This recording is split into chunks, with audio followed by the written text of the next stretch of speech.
Luke Bryan's 30-second number one song was intended for Blake Shelton. Hello, everyone. Welcome back to my channel. I hope everyone is having a nice day. Before we begin the video, please subscribe and give the video a thumbs up.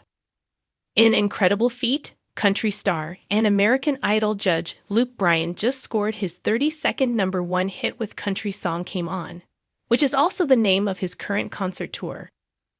When I first heard this song, it took me right back to the clubs and honky-tonks I played before I got to Nashville, Bryan said in a statement via his record company, MCA, on August 18, 2025. I love how the writers kept the simplicity in the track and let the lyric paint the story. In fact, Bryan loved Country Song Came On so much, he called dibs on the song before the star it was written for. His longtime frenemy Blake Shelton even had a chance to sing it. Luke Bryan jokes that Blake Shelton couldn't have topped the charts with Country Song Came On. Bryan and Shelton share a long history as friends. Shelton, who was a coach on The Voice for 23 seasons, even urged Bryan to join American Idol. The duo is known for teasing each other relentlessly online and in interviews, so when Bryan revealed on Taste of Country Nights in early August that he'd somehow received the demo tape before Shelton, he jokingly insisted it only shot to the top of the country charts because he recorded it. It'd sound like barely a top 20 hit with Blake, he quipped. Recalling how he instantly fell in love with the song, Bryan explained on the show, "When I got the demo, the guy's voice on the demo had a lot of similarities to Blake's voice. I'm not sure if it had got to Blake, but it was something that I really rolled around in my truck and loved and fell in love with."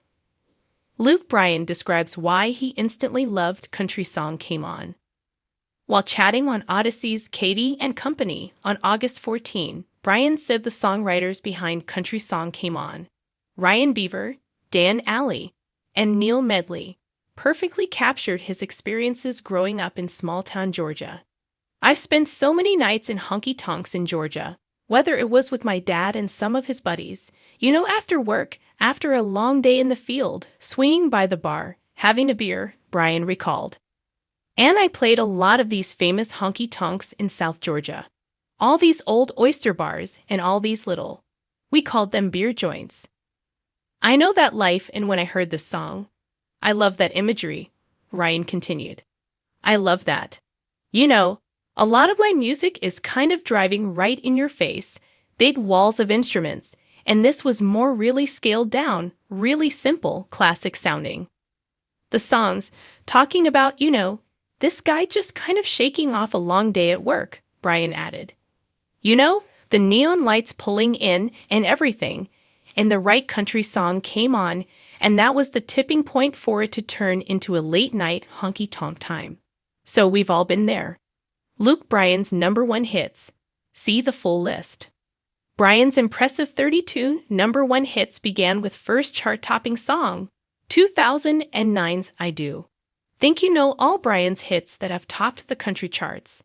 Here's the full list, in chronological order, with the songwriters' names and release date, provided by MCA. Luke Bryan has officially earned his 30-second career chart-topping hit, and while the accomplishment is another testament to his staying power in country music, it comes with an unexpected twist. The singer revealed that the song, which climbed all the way to number one on the country charts, was never originally meant for him. In fact, the track was first offered to fellow superstar Blake Shelton, a revelation that has left fans fascinated by how differently things might have turned out had the song landed in Blake's hands instead. Bryan's ability to consistently deliver radio-friendly country hits has been a defining factor of his career since his breakout more than a decade ago. Songs like Crash My Party, Drink a Beer, and Play It Again solidified him as one of the most recognizable voices in the genre. Now with 32 number one singles to his name, he has carved out a legacy as one of the most successful country hitmakers of all time.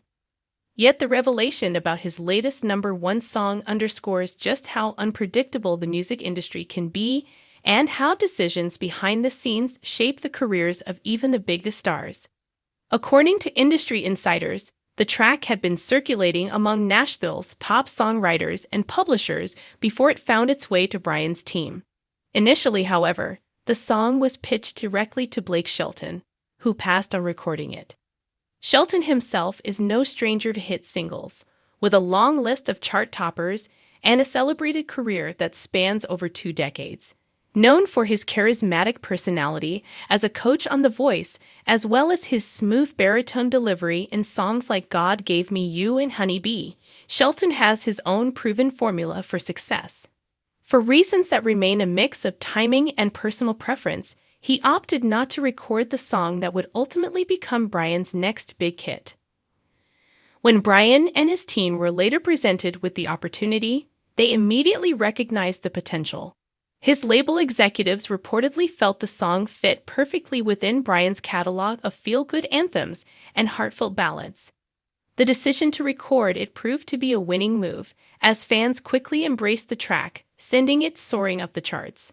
The irony that Shelton passed on the tune only for it to become a #1 for Bryan has become part of the song's backstory and a fun piece of country music trivia for fans to discuss. For Bryan, this accomplishment comes at a time when he is already reflecting on his career longevity and his ability to remain relevant in a constantly evolving genre. Country music has seen the rise of new stars like Morgan Wallen, Kelsea Ballerini, and Lainey Wilson, all of whom have helped shape the sound of the modern era. Yet Bryan continues to hold his ground, proving that veteran artists can still dominate the airwaves. His 31st single is not just a personal milestone, but also a statement about his continued connection with audiences who have grown up with his music. The story also highlights the unique culture of Nashville's songwriting community, where songs are often written by professional writers and then shopped around to different artists. It is not uncommon for a single song to be heard by multiple stars before one ultimately records it. In this case, the fact that both Shelton and Bryan had the song within their grasp underscores just how fluid the process can be. Fans have already begun speculating how different the track might have sounded if Shelton had recorded it, with his signature laid-back Oklahoma charm compared to Bryan's more upbeat Georgia energy. The very idea adds to the lore surrounding the hit. Shelton himself has not expressed any regret about passing on the track, though fans have teased him on social media, suggesting that he missed out on yet another chart topper. Shelton has often joked about passing on songs in the past that went on to become hits for others, and this incident seems to follow that familiar pattern. For him, the priority has always been recording songs that feel authentic and fit his style, and in that respect he has no shortage of success to show for it. Meanwhile, Bryan has happily embraced the victory as another chapter in his ever-growing list of accomplishments. Industry experts say the milestone cements Bryan's place among the elite few artists who have managed to sustain consistent chart success for so long. The sheer volume of his #1 singles places him in a category with country legends whose careers are defined by longevity as much as talent. While country music has always celebrated newcomers, it also rewards artists like Bryan who continue to deliver songs that resonate across generations. His ability to connect with both younger audiences and longtime fans gives him a rare versatility that few can claim. Fans have also taken to celebrating the achievement by revisiting Bryan's long list of hits and reflecting on how his music has accompanied their own life milestones. From rowdy party songs to tender ballads, Bryan's catalog has provided a soundtrack to countless memories. The news that Shelton could have been the voice behind his latest chart topper has only added intrigue, sparking endless what-if conversations among country music enthusiasts. For many, it feels like a reminder of how serendipitous the music industry can be, with chance decisions altering the paths of artists and the memories of fans. The tale of Bryan's 32nd #1 song serves as a fascinating glimpse into the behind-the-scenes workings of Nashville. It underscores the importance of timing, taste, and gut instinct in determining which artist ultimately records a song and how those decisions can shape careers. For Luke Bryan, it has meant another victory in a career filled with them. For Blake Shelton, it has become another amusing what-if moment in a life already packed with enough hits to secure his legacy. And for country music fans, it is yet another reminder that the stories behind the songs are often just as captivating as the songs themselves. Thanks for watching this video, and please subscribe to our American Idol YouTube channel for more updated news.